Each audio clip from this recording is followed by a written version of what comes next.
On this episode of Cape Media News, we learn about endometriosis, the misunderstood condition that impacts women.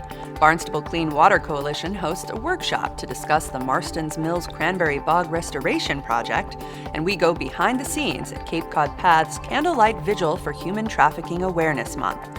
These stories and more, this is Cape Media News.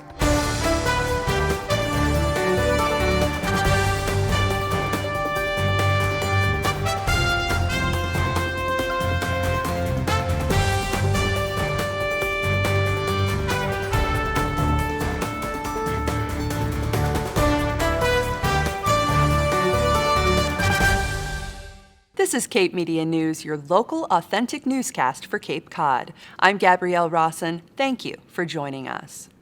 It's well known that cranberries are big business in the state of Massachusetts. But did you know that due to falling prices and market shifts, many cranberry farmers have decided to close up shop?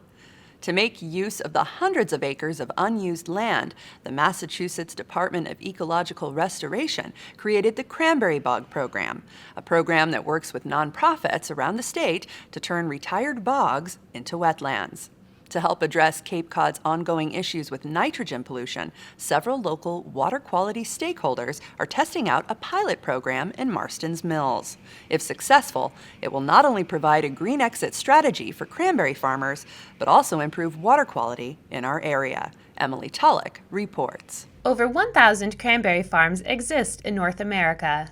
400 of them are in Massachusetts, particularly Cape Cod and Plymouth County. Cranberry farming has been an important part of the Cape landscape, as it provides housing for wildlife and money for the local economy. But did you know that these bogs used to be wetlands that benefit the environment and act as natural water filters? The Barnstable Clean Water Coalition, the Nature Conservancy, and U.S. EPA Office of Research and Development hosted a one-day workshop to develop a plan of restoring retired cranberry bogs in Marstons Mills back to wetlands to reduce the amount of nitrogen discharged in the water from pollution. We've known for a long time that wetlands are really important for a lot of different reasons, for people and for nature.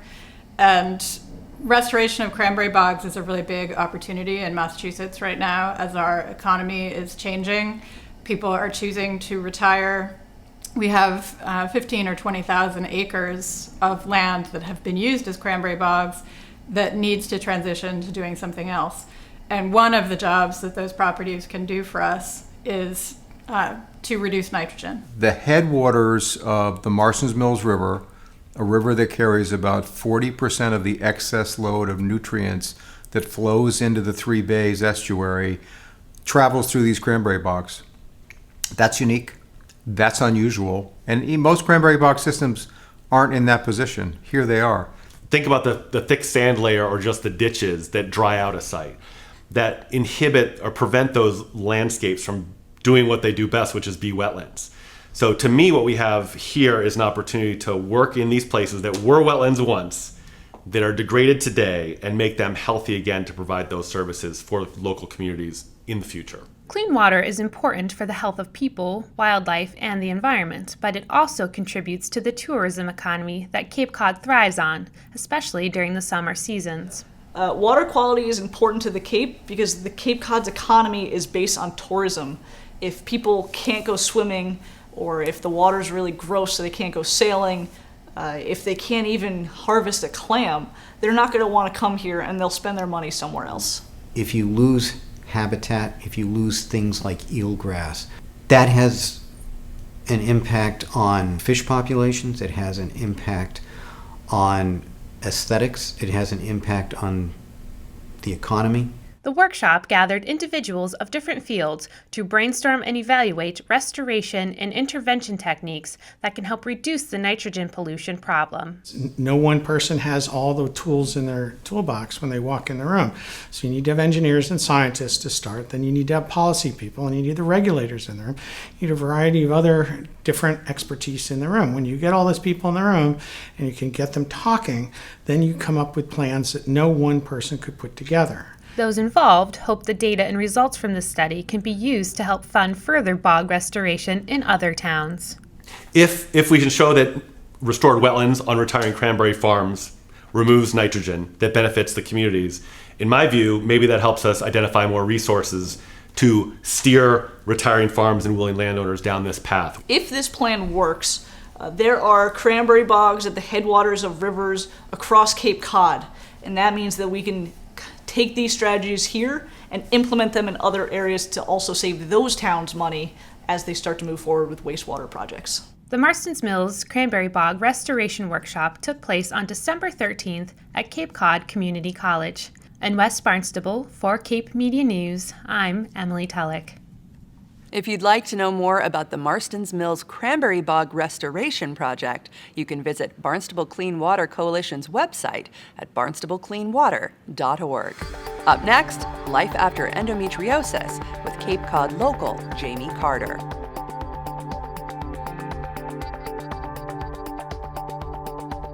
We were selling our home after 30 years. Amazing how much stuff you can collect in your basement over time. So many things we wanted to keep, but even more we had to part with or throw away.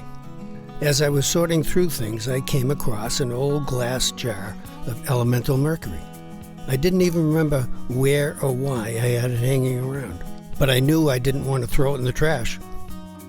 Elemental mercury, mercury-containing items, and other hazardous materials can accumulate when we don't know what to do with them or how to contain them safely. Elemental mercury is a silver liquid. It is many times stored in glass jars and old containers. Here are some simple do's and don'ts when it comes to elemental mercury.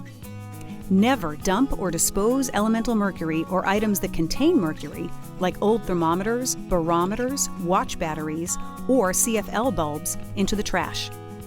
If you find elemental mercury in an old container, always call to have someone remove it for you. Do not try to transport elemental mercury to a hazmat collection facility yourself.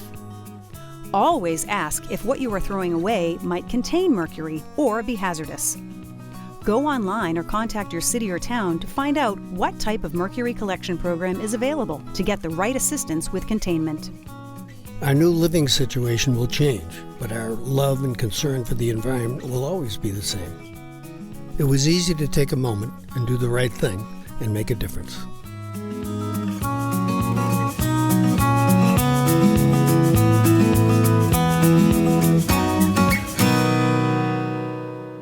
Welcome back to Cape Media News. I'm Gabrielle Rawson.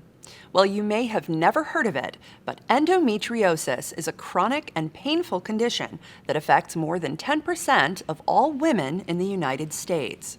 Known to cause abnormal pelvic pain during menstruation, endometriosis can also present with a variety of other symptoms that are often overlooked or mistreated by doctors. For nearly 100 years, doctors have treated endometriosis using the same standard of care. But some doctors say these treatments don't work. I followed local Cape Cod resident Jamie Carter, who's battled endometriosis and the medical system for nearly 3 decades, to Mount Auburn Hospital in Cambridge to learn about endometriosis and the radical surgery that's making a difference. Is the medical community failing women who suffer from endometriosis, a chronic condition that affects more than 10% of all women in the United States? That's a question Cape Cod local Jamie Carter is now asking after spending nearly 3 decades living with untreated and misdiagnosed endometriosis. I didn't get my diagnosis until I was in my 40s. And my symptoms started when I was 14, when I got my period. Horrible cramps, back pain, on the floor, in the bathroom, in the fetal position. Missing a day of school every month is how I started my teenage years. And nobody seemed to think that that was abnormal. According to the American College of Obstetricians and Gynecologists, endometriosis is a condition in which the type of tissue that lines the uterus is found outside the uterus. When you have endometriosis, they're very similar cells, but they could be anywhere in your pelvic cavity, your thoracic cavity, on your lungs, on your diaphragm, on your liver, on your bowel, on your bladder, on your ureters, on your fallopian tubes, on your ovaries. So when your hormones signal it's time for you to have a period, those cells listen and they have it, except it's inside your body and there's no place for it to go. Since the 1920s, doctors have believed the way to cure endometriosis was through hormone treatments, ablation, or entire removal of the uterus. But Dr. Mackenzie at Mount Auburn Hospital in Cambridge says these treatments don't work. When you understand endometriosis in one way, by which it's been understood since 1927, and it is wrong, then you're going to have no ability to sort of say other than, I'm sorry, we can treat your symptoms maybe. Let's treat your symptoms. Can't treat the disease. Let's treat your symptoms. After trying all of the standard forms of treatment, Jamie underwent radical wide-field excision surgery with Dr. Mackenzie, who successfully removed the endometriosis from her body. The treatment that I used to use, which I'd been taught in medical school, wasn't working. It didn't work, and there's something desperately wrong with it. And so I said, why am I going to continue doing something that isn't working? Started paying attention to what other people were doing throughout the country, and a few handful of people doing this procedure, and paid attention to what they were writing and doing, and then started moving to that, slowly doing more excision. And really for the last 15 years been doing excision. This has been the most satisfying work I've done to create significant transformation in people's lives. Outdated science, lack of funding, and research are just some of the reasons Dr. Mackenzie says more progress hasn't been made to provide a better standard of care. Minimal research being devoted to endometriosis, almost none. This endometriosis ain't your mother's endometriosis. It's totally changed in terms of how we understand endometriosis. It's sort of the front end, small number of folks who are saying, wait a minute, we've got this disease totally wrong. Thanks to Dr. Mackenzie, Jamie Carter is now on the path to recovery, but she wishes it wouldn't have taken so long. I've met so many friends on this journey, and one of them, Rachel, wrote so painstakingly, powerfully the other day that she always dreamed of being a mother, and now she has to learn how to mother herself, because her first surgery, first of maybe 4 or 5 that she's had for this, they took out her uterus and her ovaries and her fallopian tubes, basically female castration, and then noted that they saw endometriosis in there and they were leaving it inside her body. So now she can't have any children, and she still has endometriosis. It just doesn't make sense. In Cambridge, Massachusetts, for Cape Media News, I'm Gabrielle Rawson. Jamie Carter still has a long road of recovery ahead of her, but she's not wasting any time in telling her story, in the hopes that it will help other women. She's currently making a documentary that will explore the origin science behind current treatment options and the barriers to finding a cure. Cape Media News will continue to bring you coverage as we learn more. Up next, Cape Cod Path holds a vigil to honor victims of trafficking during National Human Trafficking Awareness Month.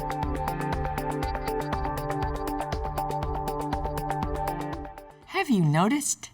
Along Route 28, the seashore, and in villages, historic properties are disappearing. Many are being demolished at an increasingly rapid rate. With and without permission, they're being destroyed. And once lost, they're gone forever. My name is Ellen Briggs, founder and executive director of Protect Our Past, a newly formed not-for-profit organization which has been created to address this question and to examine the consequences of disappearing history. Let's take a look at some historic houses which have been lost. The Kenrick Sparrow House in Orleans, Aquasan Lodge in Chatham. Thankfully, some have been saved. And the Briggs Windmill in Chatham, one we saved. Let's wake people up to what is happening. Start a movement to say, stop, look, and think twice before you decide you need a new home. You can live a cost-efficient modern lifestyle in an historic house, and it doesn't have to cost you an arm and a leg. Protected historic buildings do increase in value, so it pays to save. We need a full-length documentary to expose and examine these truths. Protect Our Past is raising money to have Thomas Benna, director of One Big Home, and his colleagues produce a telling film revealing the reality of disappearing history. We need your help. If you care, please contact me, Ellen, at protectourpast.org. Visit our website, protectourpast.org, or find us on social media. We welcome donations which are needed to pay for our documentary. Thank you in advance for caring about saving historic properties, which have always defined the heritage and character of Cape Cod, our home. Welcome back to Cape Media News. Cape Cod Path, a grassroots task force working to end human trafficking and its risks on Cape Cod, held a vigil to honor victims of human trafficking last weekend in Barnstable. The event honored the more than 30 million people currently enslaved in human trafficking around the world. Tamora Israel reports. January is National Human Trafficking Month. Cape Cod Path, People Against Human Trafficking, is a grassroots task force working to end human trafficking on Cape Cod. The group held a candlelight vigil at First Baptist Church on Sunday, January 11th. Our mission is to educate the public that human trafficking is here on Cape Cod and it's everywhere. Human trafficking is a form of modern-day slavery. It is a forceful criminal activity that traffickers use along with fraud or coercion to control victims for purposes of engaging in commercial sex acts or labor services against their will. Okay, it's in our own backyard. It's right underneath the surface. We have sex trafficking, we have labor trafficking, we have domestic servitude. It's an underreported crime. It's definitely a misunderstood crime, and something that I think a lot of people don't necessarily realize it's happening here. It does happen everywhere, but it also happens here on Cape Cod. I know because I've personally seen it. A lot of this goes on in our own neighborhoods, and people don't even know. In 2018, there were 85,613 victims trafficked worldwide. A lot of times when we think of that issue of human trafficking, we do think of that immigrant population. We think of it as being foreign. We think of it as foreign workers being manipulated and marginalized here, being used here, enslaved here. We can wrap our minds around that. But the fact is that's not just what trafficking is. We have local youth that's being trafficked by other local people. It may be easier than you think to encounter a trafficker. Traffickers are very savvy, and they can come into your home at any time. And that's through your social media accounts, and that's through the internet. And that is how traffickers are getting a hold of our children, is through social media. The internet and social media can be a powerful, positive force in people's lives. It can also provide traffickers the ability to connect with potential victims, utilizing friends of friends and word of mouth to identify and target youth in vulnerable situations. Now, the Massachusetts State Police has started a new group within their organization, and it deals specifically with human trafficking. That's where the rubber meets the road, is with our municipal departments in our own communities. And the anti-human trafficking unit within the State Police are going to be working very hard to educate our municipal partners and to make sure that they also understand what's going on in the communities and that they can see the signs. Human trafficking is a hidden crime. Often, victims are too afraid to come forward, or we the public don't recognize some of the signs, such as being accompanied by a controlling person, not speaking on their own behalf, lack of control over personal schedule, money, and transportation, being fearful or submissive, having poor health, cuts, or bruises. Never try to interfere or rescue someone yourself. Report immediately to the authorities. You call the local police department and they will do a wellness check. If you're engaged in human trafficking, stop doing what you're doing, because we're coming after you. We're going to prosecute you, and you're going to spend a lot of time in jail. For more information or to get involved, go to www.capecodpath.org. For Cape Media News, I'm Tamora Israel. To learn more about Cape Cod Path, People Against Human Trafficking, visit them online at capecodpath.org.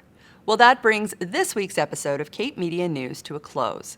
Please follow us on Facebook, YouTube, and now Instagram. And thank you so much for watching. Would you like to share a news tip? Contact us at newstip@capemedia.org. And as always, we'll be back next week with a brand new episode. For Cape Media News, I'm Gabrielle Rawson.